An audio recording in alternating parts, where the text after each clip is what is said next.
एक सियार के आतंक से पूरा गांव परेशान था। सियार बहुत ही चतुर था। वह डेली शाम को गांव में आता था और अगर किसी के भी बकरी या उसके बच्चे बाहर देखता तो उसे उठा ले जाता था और उसे मार के खा जाता था। लोग इस डर से शाम होते ही अपने बकरियों को घर में बांध देते थे। तभी अगर वह किसी के घर के दरवाजा खुला देखता तो उसमें घुस के बकरी को उठा ले जाता था। गांव वालों की चिंता बढ़ती जा रही थी। अब गांव वालों ने सोचा कि क्यों न कुत्तों को पाला जाए, जिससे सियार डर से गांव में न आए। तब सब ने कुत्ते को अपने द्वार पे पहरा करने के लिए लगा दिए। जब सियार रात को आता तो सब कुत्ते भौंकने लगते। इससे लोग लाठी लेकर बाहर आ जाते थे।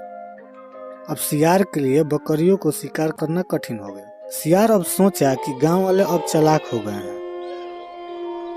वह जंगल लौट रहा था कि उसने देखा कि एक मरा हुआ हाथी पड़ा। वह खुशी से उछलने लगा। उसको बहुत भूख लगी थी क्योंकि कई दिनों से शिकार नहीं कर पाया था। उसने हाथी के मृत शरीर पर दांत गड़ाया, पर चमड़ी मोटी होने की वजह से वह हाथी को चीरने में नाकाम रहा। वह कुछ उपाय सोच ही रहा था कि उसे शेर आता हुआ दिखाई दिया। आगे बढ़कर उसने शेर का स्वागत किया और हाथ जोड़कर कहा, स्वामी, आपके लिए ही मैंने इस हाथी को मार रखा है। आप इस हाथी का मांस खाकर मुझ पर उपकार कीजिए।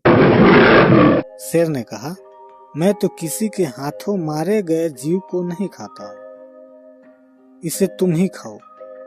सियार मन ही मन खुश तो हुआ, पर उसकी हाथी के चमड़ी को चीरने का समस्या अब भी हल नहीं हुई थी। थोड़ी देर में उस तरफ एक बाघ आ निकला। बाघ ने मरे हाथी को देखकर अपने होठ पर जीभ फिराई।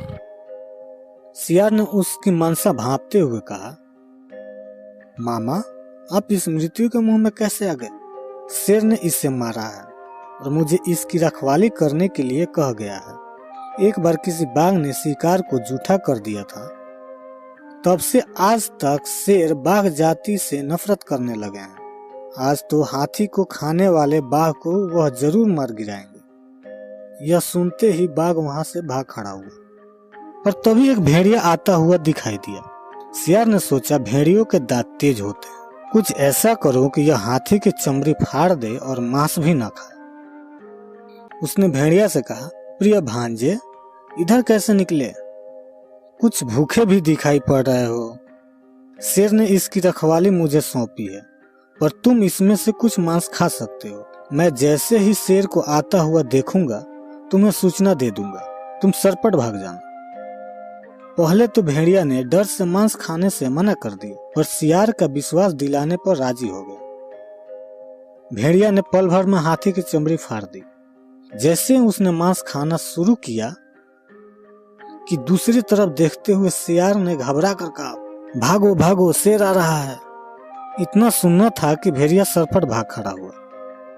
सियार बहुत खुश हुआ। उसने कई दिन तक उस विशाल जानवर का मांस खाया। सिर्फ अपनी सूझबूझ से छोटे से सियार ने अपने समस्या का हल निकाल लिया। इसलिए कहते हैं कि बुद्धि के प्रयोग से कठिन काम भी संभव हो जाता है।